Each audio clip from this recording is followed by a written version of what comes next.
यूएचओ ने कोविड को लेकर विस्फोटक डाटा जारी किया है, जिसे लेकर बुद्धिजीवी वर्गों में देशव्यापी बहस की शुरुआत बिहार की राजधानी पटना से हो गई है।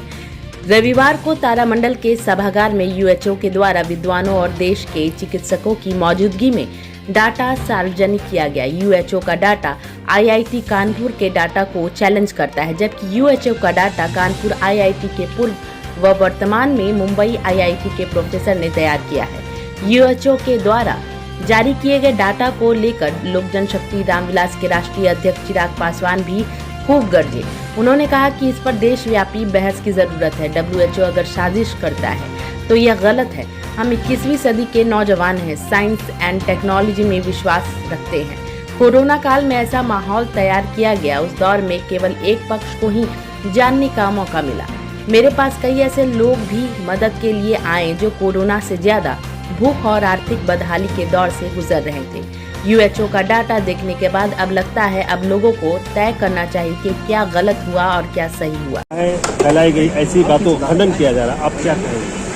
देखिए, मैं ये दूसरा पक्ष है जो जनता के सामने रखने का प्रयास किया जा रहा है। इस महामारी को लेकर कई ऐसी जानकारियां, कई ऐसे भ्रमित करने वाली बातें, कई ऐसी चीज़ें हैं जो सामने कई बार आई हैं। लोग भ्रमित हुए हैं, लोगों को सही जानकारी मिली, गलत जानकारी मिली। जिसने जो कहा वैसा हम लोगों ने करने का प्रयास किया, पर उसके बावजूद भी इस बीमारी पर नियंत्रण पाना या इस बीमारी वैक्सीनेशन के बाद भी कई ऐसे केसेस हैं जो सीवियर हुए हैं, जिनकी कंडीशन खराब हुई हैं। तो एक दूसरा पक्ष है जो कि नेशनली इंटरनेशनली आज की तारीख में चर्चा का विषय बना हुआ है। तो इनका आग्रह था, तमाम सम्मानित डॉक्टर्स जो यहाँ पे मौजूद हैं, इन लोगों का आग्रह था कि उस पक्ष को भी एक बार सुना जाना चाहिए। तो आज यहाँ पर इस कार्यक्रम में आने का मेरा मकसद बस यही है कि भाई सिक्के के दो पहलू होते हैं और दोनों पहलुओं की बातों जनता के बीच आना चाहिए और उसके बाद फिर जनता निर्धारित करे कि भाई कौन सा पक्ष सही है, कौन सा पक्ष गलत है। मैं कोई विशेषज्ञ नहीं इस फील्ड का, बट 21वीं सदी का पढ़ा लिखा युवा होने के नाते मैं इतना ज़रूर मानता हूँ कि भाई अगर कोई दूसरा पक्ष भी अगर सामने रखने का प्रयास कर रहा है तो कम से कम उनकी बातों को सुनने का मौका जरूर मिलना चाहिए। क्या जो है दवा माफियाओं के साथ मिल करके इस तरह का भाई अगर ऐसी बातें सामने आ रही हैं तो जांच का विषय तो बनता है, डेफिनेटली जांच होनी चाहिए। देखिए, डब्ल्यूएचओ की भी अगर हम लोग बात करें तो डब्ल्यूएचओ ने भी कई बार अपने ही मापदंड बदले हैं। मतलब डब्ल्यूएचओ ने भी कोई ऐसा कंसिस्टेंट अपना कंटेंट इस बात को, इस विषय को लेकर उन्होंने नहीं किया है। बट हैविंग सेड दैट, ना मैं किसी का पक्ष अभी ले रहा हूँ, ना मैं किसी का विपक्ष हूँ। अगर ये बातें सामने आ रही हैं तो ज़रूर इस पर चर्चा होनी चाहिए, इस पर बात होनी चाहिए। और अगर सही में अगर कोई ऐसी कॉन्स्पिरेसी है जो इस महामारी के लेकर या इसको इस्तेमाल कर रची गई है तो ज़रूर उसकी जांच होनी चाहिए। पूर्व सांसद व लोक जनशक्ति रामविलास के राष्ट्रीय उपाध्यक्ष डॉक्टर ने डब्ल्यूएचओ और बिल गेट्स को खूब खरी खोटी सुनाई। उन्होंने डब्ल्यूएचओ के डाटा को आधार बनाते हुए कहा कि कोई वैक्सीनेशन सही नहीं है। ऐसा डर का माहौल बनाया गया कि सबको डर से वैक्सीन लेनी पड़ी। ये सब कुछ डब्ल्यूएचओ और बिल गेट्स के साजिश का नतीजा है। गाय भैंस की तरह पकड़ कर लोगों को वैक्सीन दी गई, जबकि वैक्सीन का क्या परिणाम हुआ, कितने लोग वैक्सीन लेने के बाद पीड़ित हुए, कितने लोग मर गए, कोई ठोस आंकड़ा अभी तक प्रस्तुत नहीं किया गया। हमने भी वैक्सीन ली, लेकिन यूएचओ के आंकड़े को देखने के बाद यही लगता है जो सब हुआ सब साजिश का हिस्सा था। वैक्सीन बेचने और किसी खास को फायदा पहुंचाने के लिए देशव्यापी प्रोपेगेंडा फैलाया गया। वहीं दूसरी तरफ कार्यक्रम में मौजूद लोजपा रामविलास युवा के नेता प्रिंस कुमार ने भी यूएचओ के डाटा की तारीफ की। उन्होंने कहा कि आज आंख से पर्दा उठ गया है, जो साजिशें रची गई वो सब कुछ साफ साफ दिख रहा है। यह देशव्यापी धोखा है।